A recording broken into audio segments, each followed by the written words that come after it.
In the heart of Seoul's bustling Gangnam district, where glass towers pierce the sky like crystalline dreams and the city's pulse beats strongest, there lived a woman who had built her entire world around words that weren't her own. Park Min-ji, 28 years old, with eyes that held the weight of 1,000 untold stories and fingers that danced across keyboards like a pianist composing symphonies, was Seoul's most celebrated romance novelist. Her pen name, Moonlight Writer, had become synonymous with heart-wrenching tales that made readers weep into their morning coffee and stay up until dawn, desperate to know if love would conquer all. But Min-ji carried a secret heavier than all her best-selling novels combined. Every hero she had ever written, every male lead who had captured the hearts of millions of readers across Korea and beyond, had the same face, the same piercing dark eyes that seemed to see straight through to her soul, the same smile that could melt winter snow, the same voice that haunted her dreams and turned her waking hours into a bittersweet symphony of longing. His name was Kang Tae-hyun, and he had been her everything until he became her nothing. 5 years ago, they had been inseparable. University sweethearts who believed their love story would rival any romance novel. Tae-hyun was studying architecture, dreaming of designing buildings that would touch the sky, while Min-ji was already scribbling stories in the margins of her literature textbooks. They would spend hours in the small cafe near Hongik University, Tae-hyun sketching blueprints, while Min-ji crafted love stories, their hands occasionally brushing over shared notebooks, their eyes meeting in silent promises of forever. "You know," Tae-hyun had said one autumn evening, his voice soft as falling leaves, "when I design my first skyscraper, I want to put a little cafe on the top floor, just like this one, so we can always have our place in the sky." Min-ji had laughed, the sound like wind chimes in a gentle breeze. "And I'll write our story." The architect and the writer who fell in love over coffee and dreams. But dreams, Min-ji had learned, were fragile things. They could shatter with a single phone call, crumble with a few harsh words, disappear like morning mist when reality came knocking. The breakup had been sudden, devastating, and completely her fault.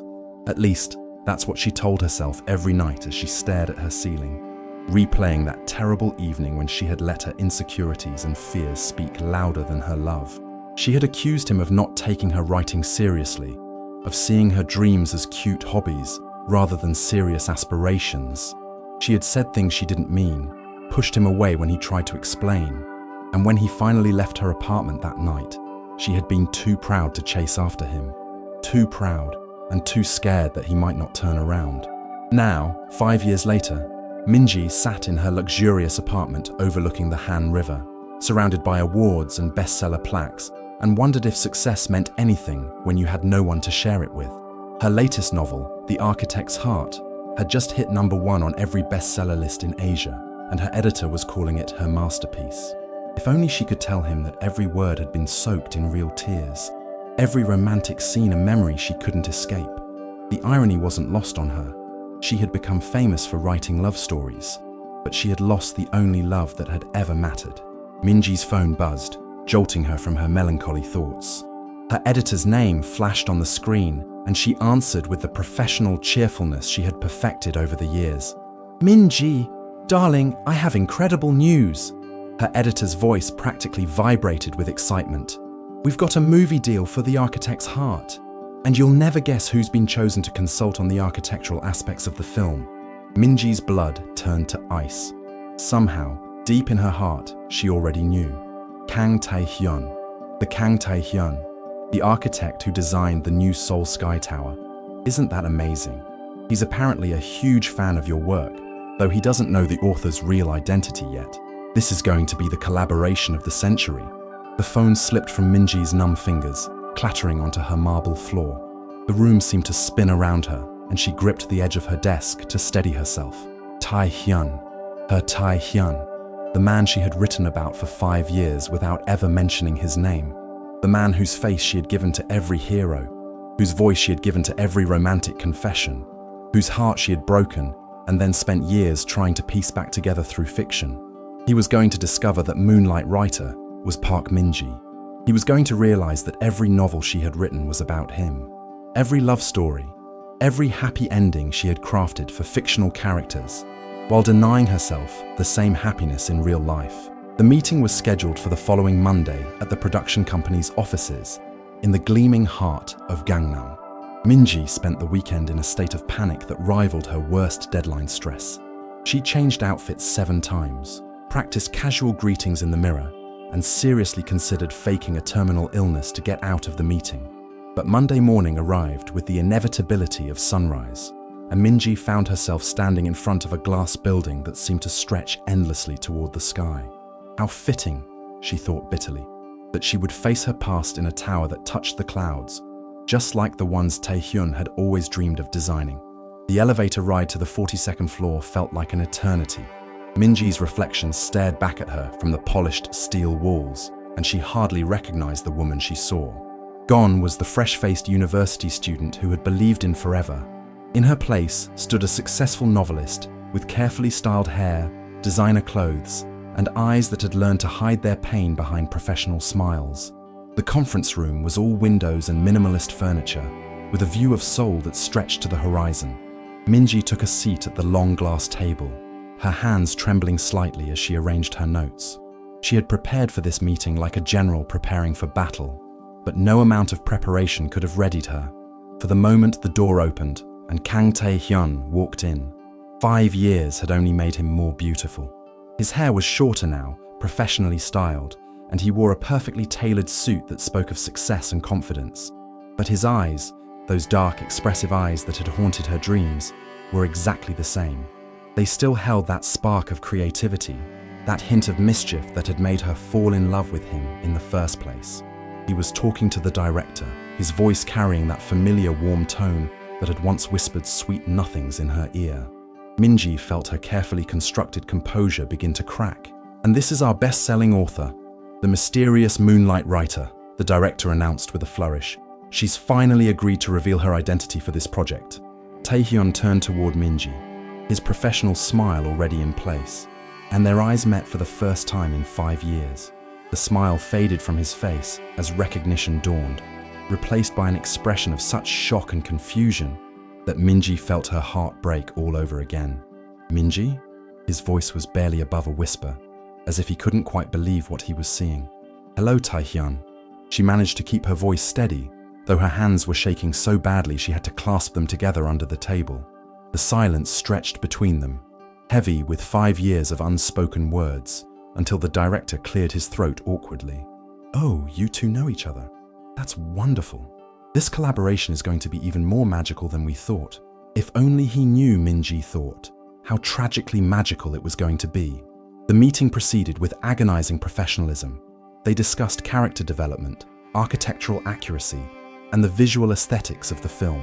Minji found herself analyzing every word Taehyun spoke, searching for hidden meanings, for signs of anger or hurt or, God help her, indifference. But Taehyun was the picture of professional courtesy. He praised her work with genuine enthusiasm, discussing the emotional depth of her characters and the authentic way she portrayed the intersection of love and ambition. He had no idea, Minji realized with growing horror, that he was praising stories about himself.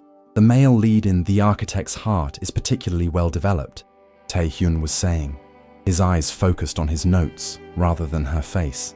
"His struggle between following his dreams and staying true to love feels incredibly real. It's as if the author has lived through this exact conflict." Minji's coffee cup rattled against the saucer as she set it down. "I believe all good fiction comes from emotional truth," she managed to say. "Exactly." Taehyun looked up then, and for a moment, their eyes met again.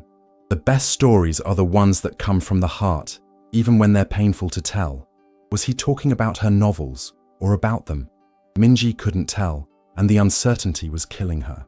The meeting ended with plans for regular consultations over the next 3 months. As the others filed out, chatting excitedly about production schedules and casting decisions, Minji found herself alone with Taehyun for the first time in 5 years. "So," he said, his voice carefully neutral. "Moonlight writer." "So," she echoed, unable to think of anything else to say. "How long have you been writing under that name?" 5 years. The words came out as a whisper. Taehyun nodded slowly, and Minji watched as understanding dawned in his eyes. 5 years. since right after their breakup, since the night she had destroyed the best thing in her life with her own fears and insecurities. I see. Taehyun, I should go. He stood abruptly, gathering his papers with sharp, efficient movements. I have another appointment. Wait, please. Can we talk? Can we have coffee? Like old times. The laugh that escaped him was bitter and completely unlike the warm, genuine laughter she remembered. Like old times. Minji, old times ended the night you told me I was holding you back. The night you said loving me was keeping you from becoming the writer you were meant to be. The words hit her like physical blows. You didn't mean what? That you thought I was too small for your big dreams? That you needed to choose between love and success? Because that's what you said, Minji. Word for word. She remembered. God, she remembered every cruel syllable, every weapon she had thrown at him in her panic and fear.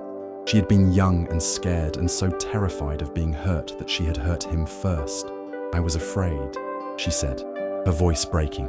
I was so afraid that if I believed in us, if I let myself depend on you, I would lose myself. I was afraid that if I loved you too much, I would disappear. So instead, you made me disappear. The truth of it was brutal and undeniable.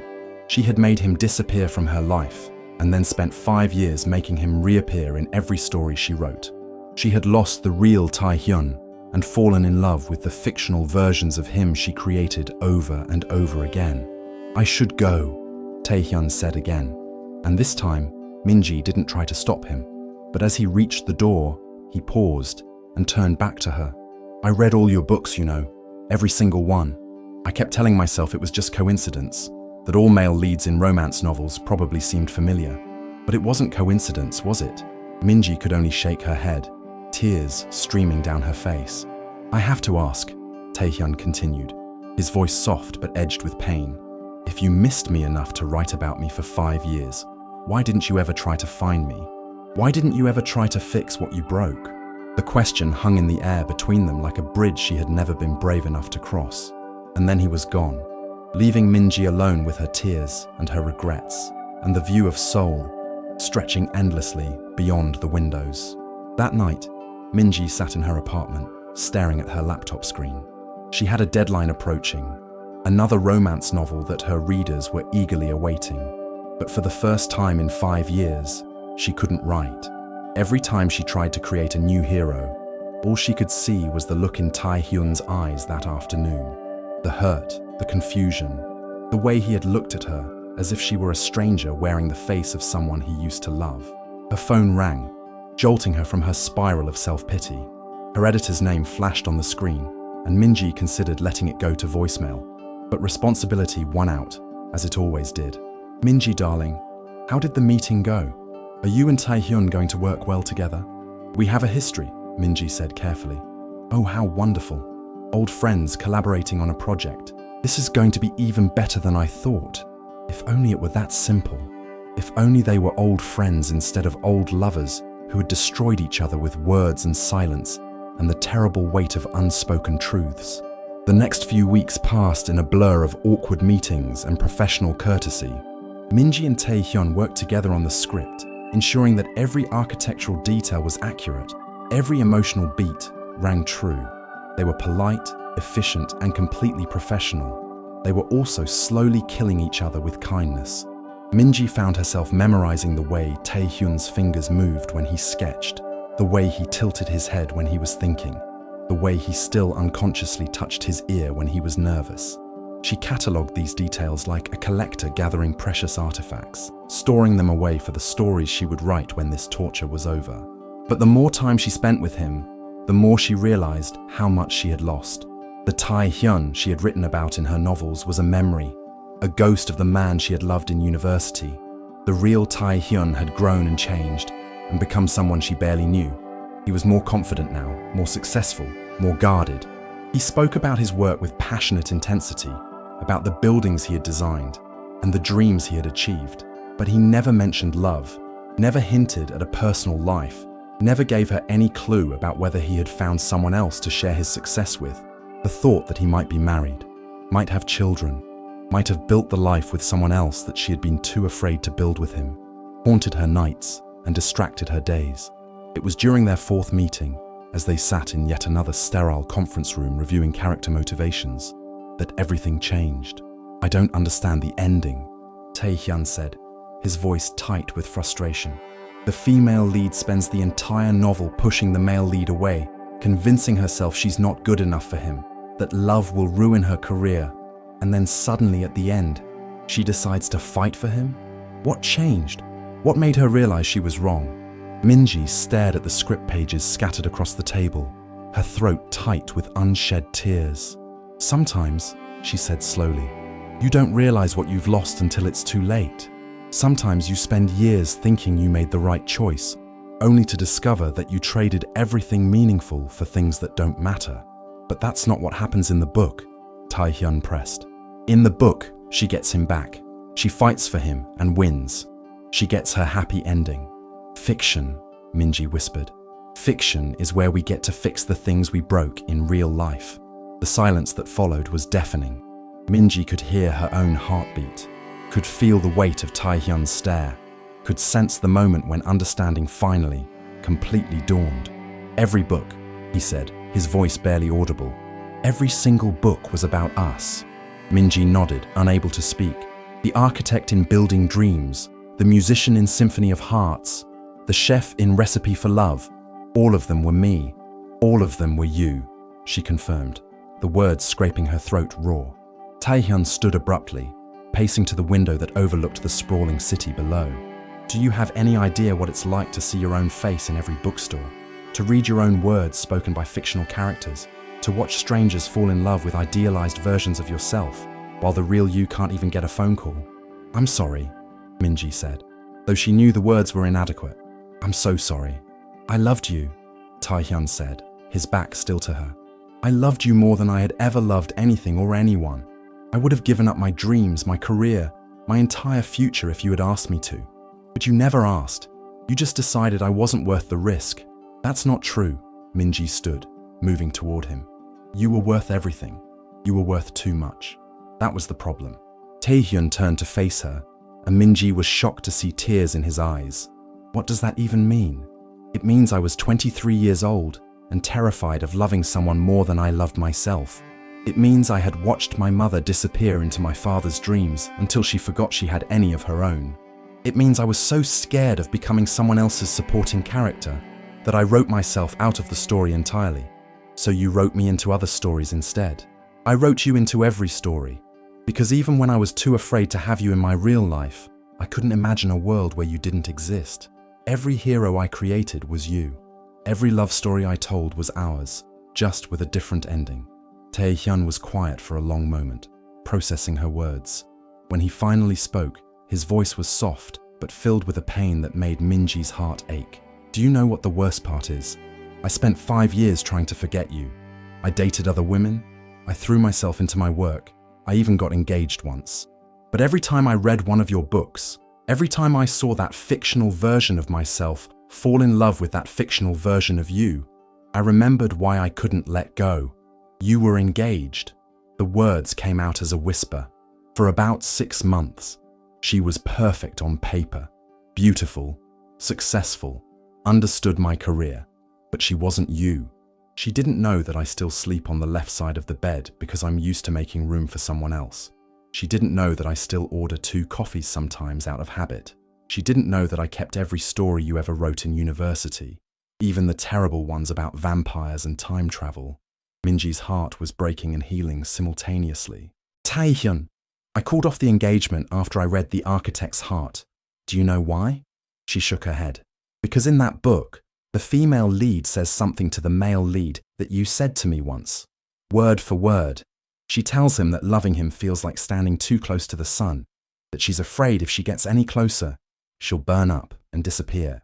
And I realized that after 5 years, you were still writing about us. You were still thinking about us."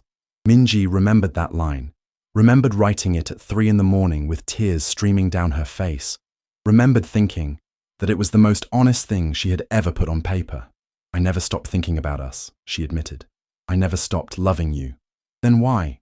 Tae-hyun moved closer, and Minji could smell his cologne, could see the flecks of gold in his dark eyes. Why didn't you ever try to find me? Why did you let me think you were better off without me? Because I was a coward, Minji said, the words coming out in a rush. Because I was afraid you would be better off without me. Because I convinced myself that if I loved you enough to let you go, then staying away was the most loving thing I could do. That's the stupidest thing I've ever heard, Taehyun said, but his voice was gentle, almost fond. And I've heard some pretty stupid things in my line of work. Despite everything, Minji found herself smiling. I've gotten better at stupid things over the years. 5 best-selling novels full of them. 5 best-selling novels where the girl gets the guy in the end. Fiction, Minji said again, but this time the word didn't sound like a surrender. Maybe, Taehyun said, reaching out to touch her face, his thumb brushing away a tear she didn't realize had fallen. But maybe fiction is just truth that hasn't happened yet. The kiss was inevitable, like gravity or sunrise, or the way her heart had never stopped beating his name. It was soft and desperate, and tasted like 5 years of longing and regret and hope. When they finally broke apart, both of them were crying. I don't want to be your inspiration anymore, Taehyun said, his forehead resting against hers. I want to be your reality. What if I mess it up again? Minji asked, voicing the fear that had kept her awake for 5 years. What if I'm still too scared? What if I haven't changed enough? Then we'll figure it out together. We'll write a new story, one where we both get to be the main characters. What if it doesn't have a happy ending? Then we'll write a sequel. The movie adaptation of The Architect's Heart went on to become the highest-grossing Korean romantic film of all time. Critics praised its emotional authenticity and the chemistry between the leads. What they didn't know was that the real love story was happening behind the scenes, in quiet moments between takes, in long conversations that stretched into the early morning hours, in the careful rebuilding of trust and the brave choice to love again. Minji's next novel was different from anything she had written before. It was the story of a woman who had to learn to love herself before she could love someone else, a man who had to learn to forgive before he could trust again, and a second chance that almost didn't happen. She dedicated it to TH, who taught me that the best stories are the ones we write together. The book signing for Second Chances was held at a small cafe in Hongdae, not far from where they had fallen in love all those years ago. Minji sat at a small table, signing books and talking to readers, when a familiar figure approached her table. I'd like to buy a book, Taehyun said, his eyes twinkling with mischief. Oh, I think I can give you a copy for free, Minji replied, playing along. I insist on paying. This author is incredibly talented, and I want to support her work. Minji laughed, the sound bright and genuine. What would you like me to write in it? How about, to my real-life inspiration, who became my real-life love story? As Minji wrote the inscription, she felt a sense of completeness she hadn't experienced in 5 years. She had spent so long trying to write the perfect love story, never realizing that she was living it all along. It hadn't been perfect. It had been messy and complicated and full of mistakes, but it had been real, and in the end, that was all that mattered. You know, Taehyun said as he took the signed book, I'm designing a new building downtown. It's going to have a cafe on the top floor, just like the one I promised you all those years ago. And I'll write our story, Minji said, completing the memory. The architect and the writer who fell in love over coffee and dreams, and learned that some dreams are worth waiting for. As they left the cafe together, hand in hand, Minji realized that her greatest story was just beginning. She had spent 5 years writing about love, but now she was finally ready to live it. The city lights of Seoul sparkled around them like stars, and for the first time in years, Minji felt like she was exactly where she was supposed to be. Sometimes, she thought, the best inspiration isn't something you can escape from. Sometimes it's something you're meant to run toward, with your whole heart and all your courage, ready to write the next chapter of your life, together.